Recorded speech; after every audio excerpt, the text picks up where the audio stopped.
So I stopped drinking almost 2 months ago, and I just had a really big breakthrough about my divorce. I self-sabotaged my relationship, my marriage, by cheating on him, because in my mind, the issues that we had were not enough for me to leave.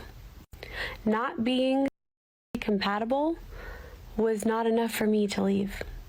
Not feeling emotionally safe was not enough for me to leave.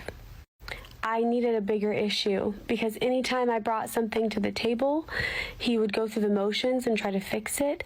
But have you ever had somebody go through the motions and you're like, you can just tell it's not there? Like, they're saying all the right things, they're trying to do all the right things, but it's just, you're like, it's not there. But so that would happen, but then he would be like, well, I'm doing the right things. Like, why is this not enough?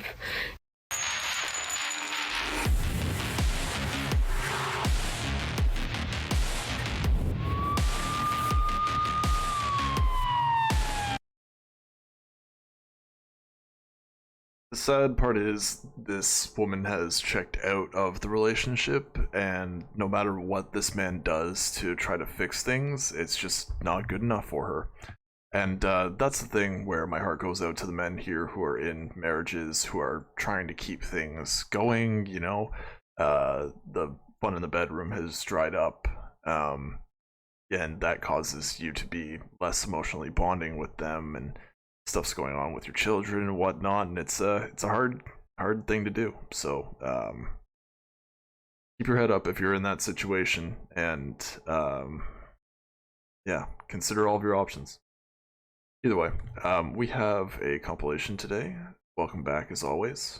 Hoping you're having a good day, and it's on dating after divorce. So let's see what else this one has. Maybe she'll go into her substance abuse issues. That'd be helpful, instead of what her husband tried to do to fix their relationship.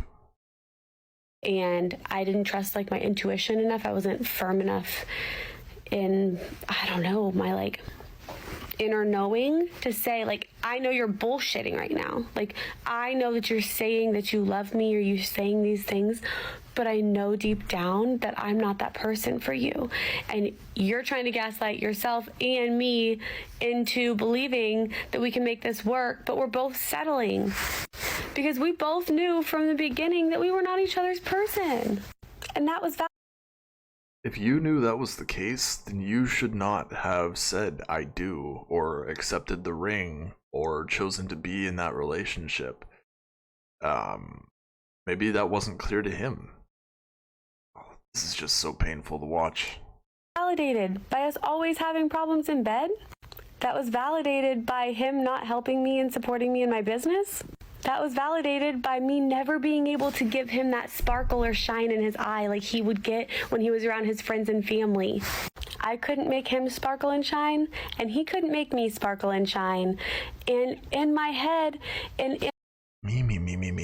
me. It's all you.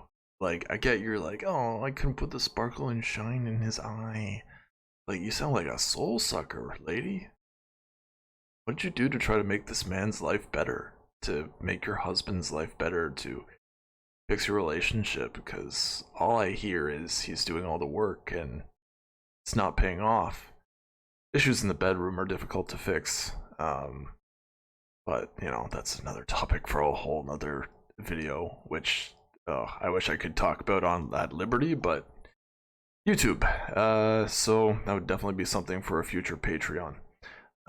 What do you all think of that? We've definitely tossed around the idea of a Patreon, or like a locals, so I'd appreciate your thoughts on that in the comments section, as there are a lot of topics I'd love to talk about, like personal stories that have good lessons that would be alienating somebody if I said publicly. Anyways, let's continue. In my like growing up, it was always anti-divorce, so like that wasn't enough to get a divorce. Oh, you're not sparkly and shining? Like, who the fuck cares? I care. I want to sparkle and shine. I want you to sparkle and shine, and I know we both can, but for some reason we're not able to do it together. But even after I cheated, he didn't leave, and then I'm in this situation where I'm like, fuck, okay, yeah, I don't like who I've become, so now we're trying to work through it. And all in all reality, like, and I should never have cheated. And it was enough that we didn't make each other sparkle and shine, and we're not sexually compatible, and we're not emotionally compatible. I don't know. It was enough. Also, just don't get married to somebody that you're not sexually compatible with, okay? It doesn't matter if you get pregnant, like, just, you can co-parent. There's certain things that, even if you love somebody, you just have to make a marriage last. I am so... Yeah, you really should have figured that out before you said I do again. Like, when a relationship starts, you know, the sex is amazing, and over time that drips off if there's nothing done to keep things spicy in the bedroom, and like,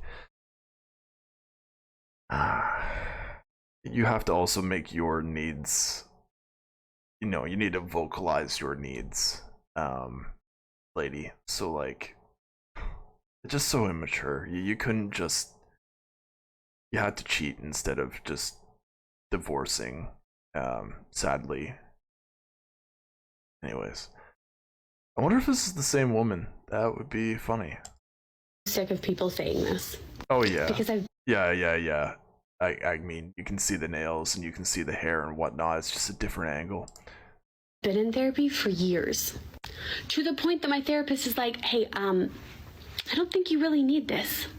But the fact that I have used therapy and a professional and then come on here and try to share my experiences, share what I've learned, and, you know, the trials and tribulations that I've been through in life. But you don't need to. And try to help you guys learn from my lessons so you don't have to make the same mistakes. And then someone comes on here and says that I'm justifying it or says that I need therapy. Stop telling people that. Just because I'm not sitting here in a shame spiral and saying, oh my God, I'm a horrible person, doesn't mean that I didn't feel bad for what I did. I did. I dealt with it. I figured out why it happened. I figured out how to never let it happen again. And I'm sharing that on social media. You'll sit here and you wonder why no one shares the bad sides of their life. And it's because anytime that you do, people grab hold of that and try to make you feel like you're a bad person. I'm not a bad person. I did a bad thing. I'm a good person who made a mistake, who went to therapy, and I learned from it. And I'm sharing that with you guys so you guys don't put yourself in that same situation and don't hurt someone like I did. But you also have to realize that I'm not a bad person, okay? I am a good person. So when a good person gets put in a certain situation for so long, they act out of character.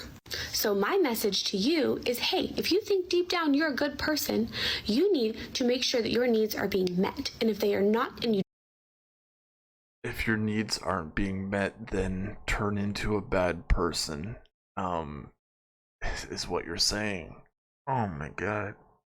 Oh my God, no. A good person would not feel the need to cheat, to expedite getting out of a relationship and like completely killing a relationship off. This is just so stupid. You should tell people what you've done in therapy, otherwise they're not going to believe you. None of us really believe you. Do not feel safe. Do not act out of character. Find where your boundaries are, set them, and leave. Otherwise, not only are other people crossing your boundaries. So Jonah Hill does this and people get upset, but this woman creates her boundaries in the middle of her relationship after knowing exactly who her husband is, and that's okay. Right, the double standards.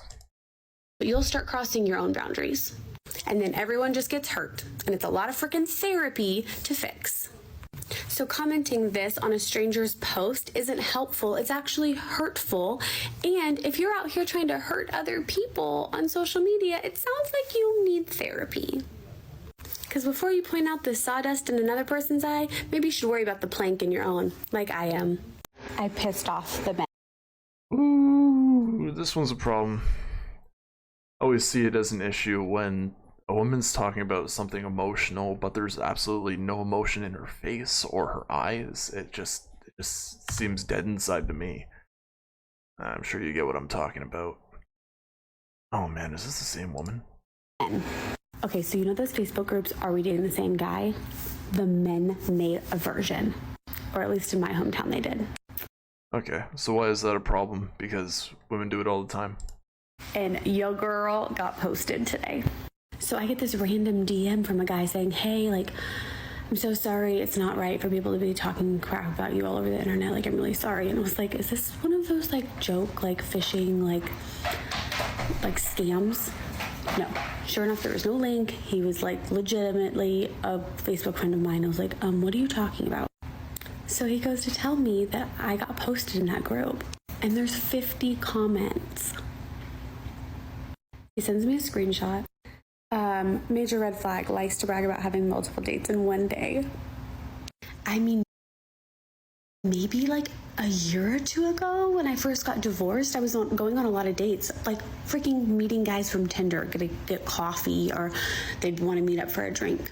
Anyways, I've gone on like one date in the last 2 months, and that guy's still messaging me. So that's not the guy that posted. So if you know me, I'm a clap back. So I shared this screenshot on my Facebook and told girls, like, hello, they have one of these groups too, and groups, and I won centerfold. Yo, girl. Thank you to all my fans. Couldn't have done it without you. And I'm sure you're thinking, how petty can this girl get? Yeah, I'm wondering myself. Oh, this woman is a fucking run the other way. I mean, really? Like, she's willing to blast herself on this. Just to be petty. I absolutely am. Yes. Also, new class alert. I made this post too. How to go on multiple dates in one day. Because Oh my god. apparently that's what I do. So girls that are looking to get their bag, come take my class. And maybe someday you too can be a centerfold. Okay, I've had enough of this woman. That was a great example of women you want to absolutely run away from. I think the last bit was satire, or she was joking around. Because, I mean, women can just do that shit, like, easily. Guess if you're even, like, moderately attractive, it's not that hard on Tinder. Save that you're divorced, I guess. Anyways, I've had enough. That one kind of rotted my brain a little bit. Thank you for watching. I hope you still have a few brain cells left, assuming your brain hasn't also been completely rotted. I've got one more to go, but I will get into that shortly. Just a few asks before you leave. Like it if you liked the video. I don't really know why you would. This one was terrible. Subscribe if you've seen a few of my videos and you like it. And also, if you could give Locke the Bounty Hunter a watch, I'd really appreciate it. One of our newest fiendgang content creators, and he's putting out content that's like ours, but there's also different stuff. I've seen like movie reviews. Been meaning to catch up on his content, honestly. I'm just getting back from vacation, so I haven't really had a lot of time.